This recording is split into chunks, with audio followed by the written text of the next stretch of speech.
Good morning बच्चों। आज का हमारा टॉपिक है मैथ्स के अंदर जो सांख्यिकी के अंदर मैंने दो भाग के अंदर बताया था कि माध्य का अवर्गीकृत आंकड़ों के लिए मैंने एग्जाम्पल करके बताए थे, तो उसका हल मैंने बताया था और उनका एग्जाम्पल लेके भी बताया था फॉर्मूला यूज किस तरीके से करना है। तो वो क्वेश्चन 1 नंबर के अंदर आएगा, लेकिन इस अभी में चलेगा।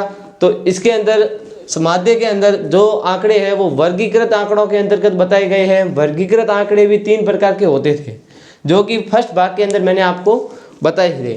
अब इसमें हम बताएंगे, इसमें ये वर्गीकृत आंकड़ों में माध्य का फॉर्मूला लगेगा। माध्य की 3 विधियां आपको बताई गई थी, जिसके अंतर्गत एक थी प्रत्यक्ष विधि और एक थी कल्पित विधि यानी कल्पित माध्य विधि। दूसरी विधि थी जिसका नाम था, तीसरी विधि थी जिसका नाम था पग विचलन विधि। अब हम इसको करेंगे। इसके आंकड़े कैसे हैं बच्चों?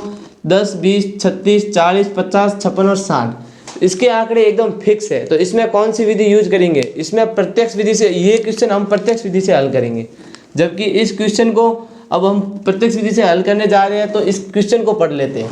किसी स्कूल की कक्षा 10th के 20 विद्यार्थियों द्वारा गणित के एक पेपर में से प्राप्त किए गए अंक निम्न हैं, तो माध्य ज्ञात करो। तो बच्चा इसमें नहीं दिया है कि ये आंकड़े कैसे है, वर्गीकृत है या फिर अवर्गीकृत है। तो हमारे को ये पता होना चाहिए ये आंकड़े होते कैसे हैं। ये आंकड़े होते हैं बच्चों अवर्गीकृत या वर्गीकृत। तो ये आंकड़े होते हैं वर्गीकृत आंकड़े। वर्गीकृत आंकड़ों में माध्य का फॉर्मूला कौन सा यूज होता है, जो कि आपको पता होना चाहिए। माध्य को हम x बार से नोट करते हैं और इसका फॉर्मूला होता है sigma fx upon sigma f। ये फॉर्मूला बच्चों प्रत्यक्ष विधि का फॉर्मूला है। किसका फॉर्मूला है? प्रत्यक्ष विधि का। किसका है? प्रत्यक्ष विधि का।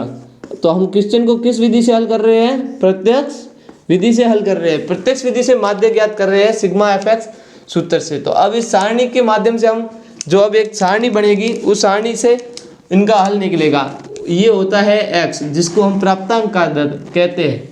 उसके बाद में एक सारणी आती है f की। f क्या है? बारंबारता। यहाँ पर बारंबारता बच्चों क्या है? विद्यार्थियों की संख्या। जो नीचे दिया है विद्यार्थियों की संख्या, छात्र की संख्या, कुछ भी नीचे वाली पट्टी में हमेशा क्या मिलेगा? बारंबारता। और ऊपर वालों में फिक्स नहीं होता है, x मिलेगा। कभी कभी वर्ग अंतराल चलेगा, तो उसके अंतर्गत हमारे को x का मान निकालना होता है, ना कि दिया हुआ होता है। तो ये तो आंकड़े फिक्स है, इसलिए इसमें क्या है? x का मान तो ये परफेक्ट दिया हुआ होता है। अब बच्चों x का मान क्या है?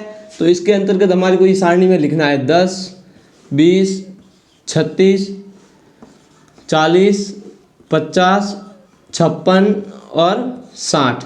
तो बच्चों ये है x का मान। अब x का मान तो लिख लिया, अब f क्या है? तो मैंने शॉर्ट में मैं यहाँ पे लिख देता हूँ बारंबारता। क्या है? बारंबारता। बारंबारता क्या है? 1 3 3, 1 3 3 4, 3 2 और 4। ये इसकी क्या है? बारंबारता। अब बारंबारता बच्चा दे दिया है, अपन को क्या है? Sigma f। तो मैंने सेकंड वीडियो के अंतर्गत आपको बताया था सिग्मा का अर्थ होता है योग। योग किसका? f का। तो मतलब f के ये मान है, इन सभी को हमारे को जोड़ना है। जो इनका योग आएगा उसको हम किससे नोट करेंगे? Sigma f। सिग्मा अर्थ है बारंबारताओं का योग। सिग्मा का अर्थ होता है योग। तो अब योग करेंगे। 3 और 1 4, 4 और 3 7, 7 और 4 11, 11 और 3 14, 14 और 2 16, 16 और 4 20।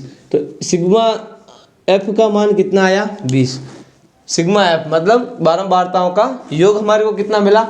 20। अब ये मान तो हमारे को मिल गया, लेकिन अब इनको भी ज्ञात करना है, फिर फॉर्मूले में पुट करना है। तो पहले क्या कहा है? f और x का क्या करना है? गुणा। जो जैसा फॉर्मूला बोल रहा है उसी तरीके से क्वेश्चन को हल कर रहे हैं। तो ये f है और ये x है। f और x का क्या करेंगे हम? गुणा। तो 10 का 1 से गुणा करेंगे, कितना आ जाएगा? 10। 20 का 3 से गुणा करेंगे तो आ जाएगा 60। 36 का 3 से गुणा करेंगे तो हो जाएगा 36, 18 आंसर लगी, 3 3 9 और 1 10। और 40 का 4 से करेंगे तो हो जाएगा 160। 50 का 3 से करेंगे तो हो जाएगा 150। 56 का 2 से करेंगे 6 दूनी 12 आंसर की लगी 1 10 और 1 11। और 60 का 4 से करेंगे तो हो जाएगा 6 चौक 24 240। अब हमारे को क्या? fx मिल गया। जैसे जैसे f का योग किया था तब क्या मिला था? सिग्मा f का योग। तो यानी बारंबारताओं का योग। अब fx भी हमारे को कॉलम मिल गया है पूरा तैयार। तो अब fx का हम क्या करेंगे? आगे क्या दिया है? ये दिया है सिग्मा एफ। तो एफ एक्स का अब हम क्या करेंगे, योग।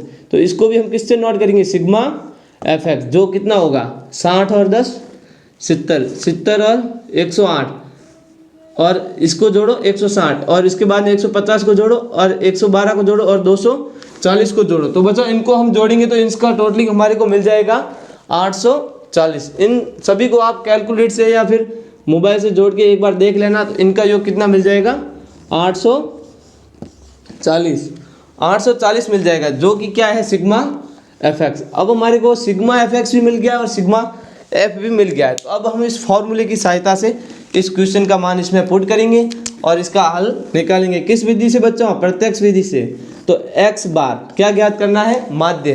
कैसे ज्ञात करेंगे, सिग्मा एफ एक्स का मान कितना है 840 बट्टे में सिग्मा एफ का मान कितना है 20, 0 से 0 कट गया, x बार। अब x बार 2 का भाग दे दो 84 में, कितनी बार चला जाएगा 42 बार। तो ये बच्चा इसका माध्य ज्ञात होता है। इसी प्रकार से ये प्रत्यक्ष विधि का किसी कैसा भी क्वेश्चन आ जाए तो अपन प्रत्यक्ष विधि लगा के क्वेश्चन को हल कर सकते हैं। अब ऐसे क्वेश्चन में हम अगर वर्ग अंतराल का क्वेश्चन मिलता तो भी हम प्रत्यक्ष विधि से हल कर पाते थे, लेकिन प्रत्यक्ष विधि से भी हल कर पाते और कल्पित माध्य विधि से भी यूज करके हल कर पाते थे और पग विचलन विधि से हल कर पाते थे। तो बच्चा ये विधि है सबसे सिंपल है, जो आपके मतलब बोर्ड एग्जाम के आने के पूरे 99% इसके मतलब पूरा भरोसा है कि ये विधि आपको पूछी जा सकती है और जाएगी, 100% श्योर है। तो अब आगे की हम विधि चलेंगे तो वो है कल्पित माध्य विधि। तो हम आगे की कल्पित माध्य विधि को हम अभी स्टार्ट करने जा रहे हैं।